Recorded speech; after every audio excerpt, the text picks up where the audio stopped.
What is up, collector crew? Shiny Collector 98 here. When most people think of full odds hunting, they think running in the grass for hours on end until you get a shiny. Which, yes, that is a large part of it. However, you can do more to the setup to make the hunt easier on yourself. There are a lot of people that already know these tricks. However, I've also met quite a few people that don't. So I decided to make this video to make the information more easily accessible. The first two tricks are very similar. They are called static and magnet pull, named after the Pokemon abilities that are used for them. These two techniques work in Pokemon Emerald version as well as generations 4 through 7. Because it's only in these games that static and magnet pull have their outside of battle effects. Static makes electric type Pokemon more likely to appear, and magnet pull makes steel type Pokemon more likely to appear. So if your target is either of these two types, you should use the according ability. It works by putting a Pokemon with the static or magnet pull ability at the front of your party. It can be knocked out or not, it does not matter. This halves the percent of every Pokemon on the route, then adds that to the steel or electric type Pokemon, depending on which ability you're using. We will use a previous hunt of mine as an example. Pichu on Route 1 in Pokemon Sun and Moon. To start, everything gets halved. Yungoos becomes 15%, Pick-a-Peck becomes 10%, Ladybug becomes 7.5%, Metapod becomes 5%, Caterpie becomes 5%, Grubbin becomes 5%, and Pichu becomes 2.5%. We then take that 50% that we've accumulated from all of the Pokemon and add that to the electric type, since this is an example of static, which makes Pichu become 52.5%. So if you wanted a shiny Pichu and you wanted to full odds hunt it without SOS or Masuda method, your odds are a lot more likely than the original 5% that it started as. If there happened to be more than one electric type Pokemon on the route, or once again steel if you're using magnet pull, they would then split the 50% equally and gain an equal amount. Keep in mind, this doesn't change your shiny odds, so your Pokemon will still be 1 out of 4,096 if it's generation 6 or 7, or 1 out of 8,192 if it's generations 3 through 5. The only exception to this is if you have the shiny charm in generations 5 through 7, in which case those odds are still applied and you can still use static or magnet pull. Before people ask,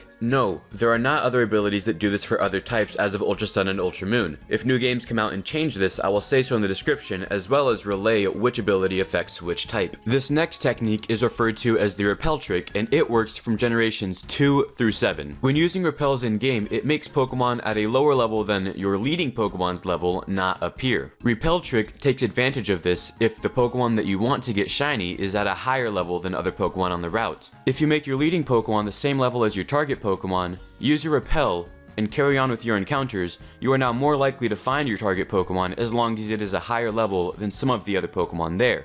Unlike static and magnet pull, if your repelling Pokemon is knocked out, the next Pokemon's level will be used for repel, so if it's not the same level, the repel trick won't have the same effect. For the example, we will make up a situation so that it's easier. We have a 70% Rattata at level 9, 20% Pidgey at level 10, and a 10% Eevee at level 10. Eevee is our target, so even though it is the same level as Pidgey, it is still a higher level than Rattata. So we have a level 10 Pokemon leading our party, and we use repels before we start encountering. This makes it so that 1/3 of the Pokemon we see will be Eevee, and the other 2/3 will be Pidgey, which is a lot greater than the original 1 out of 10 chance for Eevee that we started with. Repel trick does, however, have a slight downside to it. Because we cut 70% of encounters with Rattata, that means the encounters are now 70% slower. We can make up for this, however. If your leading Pokemon that is using the repel trick has the ability Illuminate, it doubles the encounter rate, so that 30% that was left over now becomes 60%. In generations 3 and 4, you can also use the White Flute, which in these two generations alone, its effect increases the encounter rate of wild Pokemon by 1.5 times. This makes the original 30% bump to 90% in combination of both White Flute and Illuminate. The next problem, which is also easily solvable, is that since your Pokemon has to be the same level as the Pokemon that you're using Repel Trick for, you might have problems escaping from battle when you're trying to run away for your random encounters. This can be easily solved by giving it a Smoke Ball, which allows you to run away from battle without fail. However, if you don't have access to a Smoke Ball, having a fast Pokemon works just as well. The last problem that you may face when Repel Trick hunting is running out of repels. This can be helped by either soft resetting or turning your game off without saving after each hunting session. That way you keep the repels that you used. You can make it easier on yourself to find out what percent Pokemon appear using static,